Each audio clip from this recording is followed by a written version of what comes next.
So we got some new characters that were just recently leaked here for Archeland. So we're going to be going through that and checking them out. We'll go ahead a little bit more in detail after the first initial look. Let's go ahead and check it out. So the first character's name is VALAK, I believe. It'll show here right at the beginning. Let's go ahead and play this.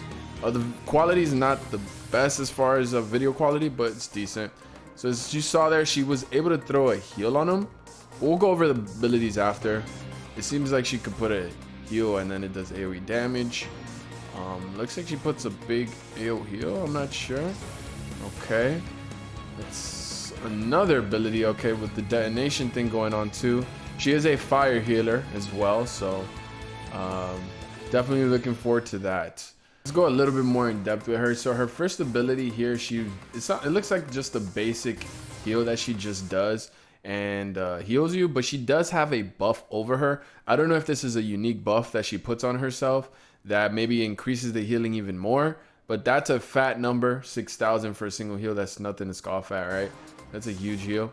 And then it shows him healing over time with a buff over his head as well. So it seems after the heal, he'll get this healing over time, but this icon is not the same as the usual heal over time spells that we have that heal you once every per turn or something like that. This symbol definitely looks a lot different, but it looked like he just basically just healed, right? And that's about it.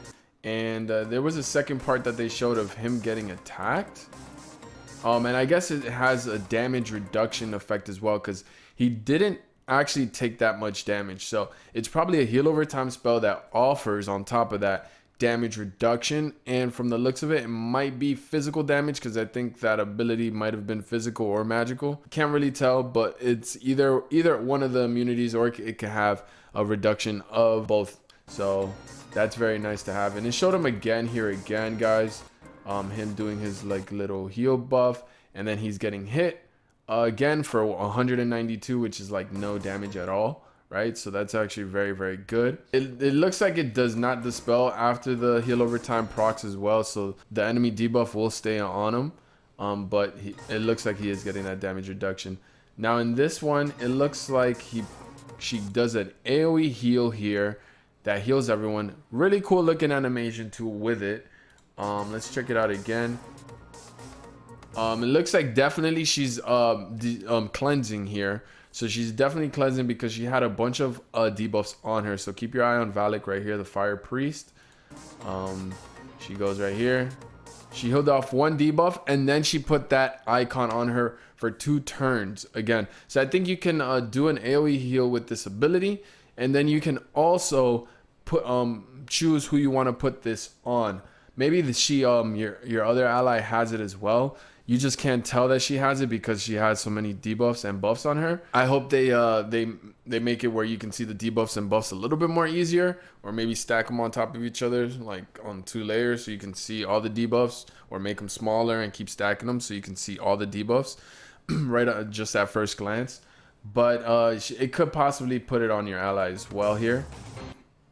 And it also did damage. So I love these type of abilities where you can actually heal and do damage to the characters and heal your allies, which is really, really valuable, guys. So check this out. So not only is she healing, she's also putting this buff, which already seems OP because you can't really take much damage from it, from what it looked like when the guy was tanking. And then on top of that, it's a heal over time. And then on top of that, she does damage, which is kind of a nuts ability. So you saw right there that white damage is the ability that she did. So it's kind of nuts, to be honest with you guys. And it also cleanses one of the debuffs, which is kind of wild for me to think about. So very, very nice. So there is a black sword over Sigurd's head here.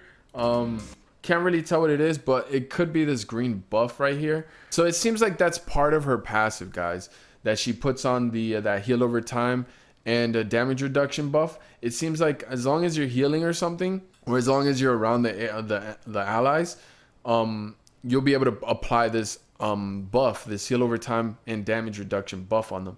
Now the black sword, I don't know what it is. So there's the heal over time from this ability, and he's gonna attack. Boom, boom, double attack. Okay, so it looks like you're able to proc burn on people, or what they call in this game is ignite. So very, very nice. So you can go ahead and it looks like it might have been an attack buff too, or did he already have the attack buff? Okay, yeah, it's an attack buff as well. And then it also gives you this thing right here. This is already in the game. I'll look it up what this buff is here after the video, but this is already in the game. I think this is something that has to do with more damage reduction or something, but she does give you an attack buff. And on top of that, she gives the person the ability to put ignite on the person, which is very, very nice. So now we got this ability here where she basically puts fire on everyone. It looks like a fire aura. And what this does is every time somebody takes damage, they erupt and do AoE damage to anyone is around them. This is kind of bonkers. Yeah, this character seems kind of busted. So there's the eruption, there's the second eruption, and there's the third eruption. Now, we don't know exactly what the buff icon for the eruption buff and how many times you can erupt off of getting hit. But I'm guessing it's going to be at least once, twice, maybe 3 times the most. Because the damage is pretty decent for just hitting one person. So imagine this number and hitting everyone around you. Seems really, really good. Seems really, really good. So let's look at that again one more time. There's the buff. Boom, boom, boom. Very, very nice. And there's her ultimate. Very nice animations. Beautiful fire flower. And I guess that's just a big heal. But since it's the ultimate, of course, there's going to have to be more than just that, right? It's not just going to be just the heal, right? Because there's like this red radius that she's putting around them. Very interesting. Very interesting. There's VALAK, guys. She might be the go-to unit from what I've seen so far. I already have a bunch of fire units, but holy moly, does this character seem OP in every aspect so far. I mean, right? We gotta wait till the character drops. Now let's check out the second character. Here's the next character, SUSIE and Susan. I believe this is a 2-in-1 character. Yeah, there it goes. She was already in the story actually, but now we were able to actually play with her. So there's teleporting ability. We're just gonna look at all the initial animations and stuff, what they do off rip, and then we'll do a breakdown on them. And I guess this is her ultimate, and just a huge nuke, right? Looks like she's definitely putting a lot of debuffs on them and stuff. So let's go over SUSIE again. This is her active attack, just the animation skill of it. Nothing too special there. On this teleportation move, she can teleport somewhere and then applies 2 random debuffs on enemies, which is pretty often for dark units to do. You know, most of the time I've noticed dark units like to debuff a lot. So very nice. And movement ability. There's another move here, which is an AoE ability. And then it seems like she procs 3 debuffs on them, and it looks like it's random as well because none of the 3 debuffs are all the same. So it's an AoE ability with some decent range on it.